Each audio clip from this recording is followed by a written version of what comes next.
Please remember, the only person who's blocking your manifestations from coming true in your life is human beings. Just have two fears: fear of getting what you don't want and fear of not getting what you want.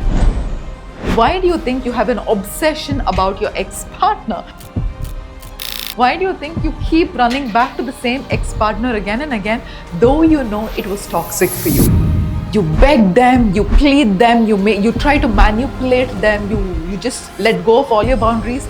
You want that person at any cost because of two reasons.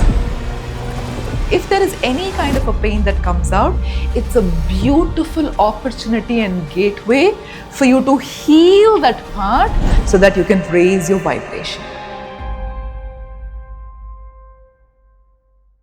It's actually so interesting to see how so many people are inclined towards the concepts of manifestation and the genuinely, the genuinely wanting to heal in their life and manifest the life of their dreams. The best part is there's a lot of exposure to it, and the not so great part is people are obsessing about what they want to manifest, and they kind of end up in a situation where things are really not moving for them. I mean, if you're somebody who's constantly doing your affirmations, you have your vision board, you understand all the concepts about law of attraction because you've read the book The Secret, and also you do understand how the universe works to some level, but somehow your manifestations are not showing up in your three-dimensional reality. Please remember, the only person who's blocking your manifestations from coming true in your life is you and nobody else. So while I say this, I'm not saying this with arrogance. I'm saying this with utmost love because we all have our own bunch of self-sabotage beliefs that we carry in our lives that is somehow in one way or the other blocking us from what we truly want. For this, today's entire video is going to be dedicated to that, for you to understand why we have goals and why is there a little bit of an obsession and what happens when there is desperation, and what is the true power of the law of detachment that kind of helps you manifest anything that you want with so much ease and with so much grace. So now, in the entire concept of manifestation, first of all, let's understand we all have something called goals, right? And the first thing that I constantly say is be clear on what you want to manifest. You need to have a lot of clarity, because if you don't have a lot of clarity, it's very similar to you going to a restaurant and sitting there and the waiter comes and asks you, hey, what do you want to eat? And you're so confused, you're like this and that and this and that. The waiter is going to be like, okay, I'm going to wait for you. Whatever you ask for, I'm going to come and give it to you, but please tell me what you want. Similarly, the universe wants clarity. The energy of clarity and the energy of confusion is not what the universe is looking for. And if there is no clarity, you will actually attract a lot of confusion in your life. So while we say goals give you clarity, let's understand the deeper purpose of goals. Why do we have goals? Some of us have very superficial goals. Oh, I want to become the next Ambani. I want to just get married to the Miss Universe. It could be some random goals which are very superficial, but let's come to the genuine aspect of goals. Why do you have goals? To be married to your soulmate, to start running a business, to make millions of dollars, to start impacting the world, to start teaching. It can be anything. So we all think we want goals because goals make us feel a specific way. That is the actual purpose of goals. We need a specific goal. For example, we want that beautiful relationship in our life because we want to feel loved. Okay, and this is L. And we want the money in our life because we want to feel abundant. And we want that beautiful house or the beautiful mansion that you want to build for yourself or live in because it gives you a sense of safety and it makes you feel secure. So now what you really need to understand is it's not about the money. It's not about the love, it's not about the money, it's not about the house. It's about how you think this love is going to make you feel. So all the goals that we have is with the hope that when I have this particular goal in my life, when I accomplish this particular thing in my life, I am going to feel loved. I am going to feel abundant. I'm going to feel safe and secure. I'm going to feel content. I'm going to feel fulfilled. I'm going to feel this and that and all of that. And most of us live our lives feeling empty, hoping that this life is an entire race and we need to keep running this entire race. And in the process of running, I will deprive myself of all the happiness because I only deserve happiness when I reach my end goal. So when people start here, they start with an illusion that the happiness is something out there. The contentment is something out there. So when I'm walking the path of getting to that point, I'm going to deprive myself of feeling all those amazing emotions because I tell myself I'm not deserving of those emotions until I become that person. How counterintuitive can this be? This is very similar to you telling yourself, only when I have the dream body will I start to feel confident in my body. Only when I get to reach the dream body, I will feel the perfect version of myself. So until you reach the dream body, you know what you're doing to yourself? You're beating yourself up constantly. You're guilt tripping yourself. You're shaming yourself. You're speaking negatively about yourself. And then you're there wondering, why am I not able to reach my dream body? Number one. Or even after you reach your dream body, you're not feeling confident. You're still feeling these emotions. Because the world has made us believe that something on the outside needs to happen in order for you to feel a specific way. So which means this is you, and these are the external events that are happening to you in your life, and the world has made you believe it is because of this external event are you feeling a specific feeling, and when this external event does not happen, you cannot feel the specific feeling. Why do you think you have an obsession about your ex-partner? Why do you think you keep running back to the same ex-partner again and again, though you know it was toxic for you? It is because a part of you has believed. So now what happens? This is you, this is your partner that you met in your life, right? The minute you met your partner, okay, when you meet them, there is an emotion that gets instigated inside of you. The emotion of love, the emotion of feeling of belonging, the emotion of, oh my God, somebody loves me. So many emotions, right? It's a very beautiful emotion that just makes you feel so happy. So now what you've forgotten is this emotion already exists inside of you. That's why I always say nobody in this world can ever make you feel anything other than what you already feel about yourself. Which means this person comes into your life and triggers something which is already inside of you. And you're living in that la la land, you're feeling so happy, so beautiful on the inside, and you're like, oh my God, this is so beautiful. I just love this feeling. And now, because let's say both of you, it does not work out. Let's say both of you are not compatible with each other, but both of you are great people by yourselves.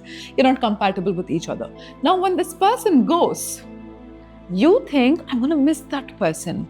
Without that person, my life is going to look like a hell. Without that person, I really don't know how I can move forward. But the truth is, what you're constantly getting that kind of a fear of letting go is the emotion. When that person was a part of my life, I used to feel these amazing emotions. Now, when that person is leaving me and going, the person is also taking away with them all the emotions that they offered to me in the first place, which is a lie. This person did not give you an emotion. This person triggered an emotion which already existed inside of you. So now this person was only a mirror reflecting back to you who you truly were.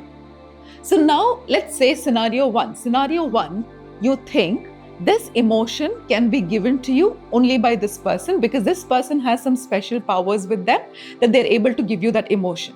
So now when this person walks away from your life or you're not compatible, what do you think you end up doing? Desperation.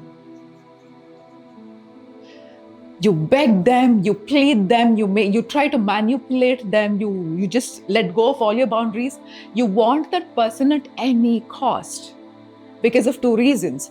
Reason number one, You think this feeling is gone if this person is gone. Number two, that is feeling number one. Feeling number two is when this person is gone, you have to feel the other feelings that you've been suppressing so many years, which is feelings of abandonment, feelings of I'm not good enough. All these feelings will start to come up. You're so terrified of it. So human beings just have these two fears. I mean, this is something I learned from my mentor, Dr. John D. Martini. He beautifully says, human beings just have two fears. Fear of getting what you don't want and fear of not getting what you want. So here, emotions of abandonment, emotions of I'm not feeling good enough about myself are fears of getting what you don't want. And the other fear is fear of not getting what you want, this one. So both of it is culminated inside of you and you're so depressed. You're running behind the person, you don't know what to do, and you're so depressed sitting at home, not knowing why your life is the way it is. This is scenario number one. Let's say in scenario number two, you started to evolve, you started to understand yourself, and you started to believe and know that this person is not the root cause of the emotions that you feel on the inside. This person just helped you tap into the emotion which has always been there inside of you. So now let's say for some reason this person has to move away from your life. Now what happens? You're not desperately holding on to them because you know that the emotion that you're longing for, that this person can give you, is already there inside of you. So fear number one is cancelled out. I don't have the fear of not getting what I want because what I want is already there inside of me. If what I want is already there inside of me, I'm not going to wait for another person to come and give it to me. And I'm not going to be scared if the person chooses to leave my life. I'm not going to beg and plead them. Fear one is gone. Now let's talk about the fear two. So when this person leaves me and goes, there is a potential of me having to tap into the emotions, the other emotions inside my body, which are not great to feel, like emotions of abandonment, emotions of leaving, being left out, and all those emotions. So now, because you've started to evolve in your journey, number one, you understand that the emotion that you're longing for from this relationship is already there inside of you. And number two, if there is pain of abandonment that comes up, if there is pain of being left out comes out, if there is any kind of a pain that comes out, it's a beautiful opportunity and gateway for you to heal that part so that you can raise your vibration.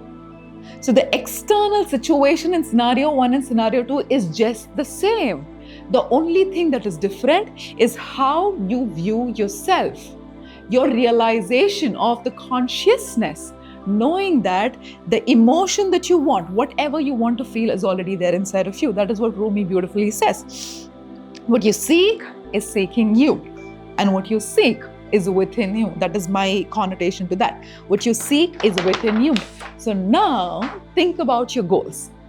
If you're going to wait for the external love, money, house to manifest, in order for you to feel a specific way, you'll have to wait for the rest of your life, because the universe does not respond to waiting. The universe responds to being. So in your body, at this point of time, while you and I are having a conversation here, there are so many bandwidths of frequency. In your life, all that you've done is you've operated on a frequency of scarcity for the majority of your life. And you've only believed this is my reality. You just don't realize you have the remote control in your hand and you can switch to a different frequency of abundance. The more you feel abundance in your body, and you can ask me, Gayatri, my bank balance does not reflect abundance. Okay, what else reflects abundance in your life? The nature. Of course, you live in an abundant nature. The air that you're breathing, it's abundant. The water that you have is abundant. Your health is abundant. So now why is that you don't have the ability to tap into all of that, and you're constantly looking at things that are missing in your life? Because it's a scarcity mindset. So the goal for us is, even before the external things show up in our life, how do I tap into them? How do I tap into abundance? How do I tap into the feeling of being loved? I love myself so much I feel so whole and complete within myself that I don't need an external person to come and fill that void. So now, this frequency that you're operating in, which is abundance, love, and feeling of safety and security, is going to go into the universe and bring people, circumstances, situations, and things in your life that will help you tap into this frequency even more. That is why when you give gratitude every morning and night, morning when you wake up and night before you go to sleep, when you give gratitude to the universe gives you more things to be grateful for.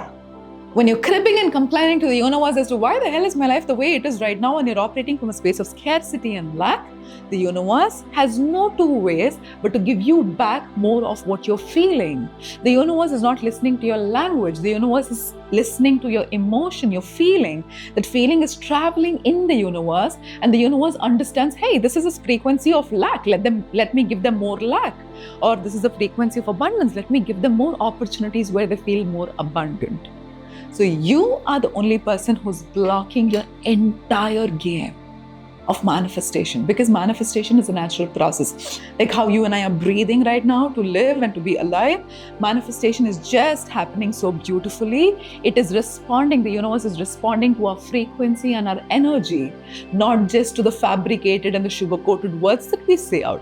That's why I say the more authentic you become, your frequency starts to go up. Why? Because the more authentic you are, it comes from a space of, I don't really care what people have to think about me. I like me for who I am. I don't have to change myself to accommodate somebody else's whims and fancies about me, right? So now the goal is for you to figure out, number one, what are my goals? Number two, what emotions or feelings do I think my goals are going to give me? Number three, how can I tap into myself and feel more abundance, feel more safety, feel more security on the inside, so I'm not looking on the outside for things to change for me to feel this way. Things will organically change when I stay in this frequency for a really, really long period of time, right? So please make sure to implement, number one, introspect. Introspect, sit down, because there's nothing more important in your life than for you to work on yourself. So sit down and start introspecting and start asking yourself, okay, my life is stuck in these areas. Okay, how am I blocking the abundance from coming into my life? How am I blocking that love and relationship from coming into my life? And slowly you will start to unravel layers of you. And in no time, you will literally be living the life of your dreams. And that's what I really, really wish you all about.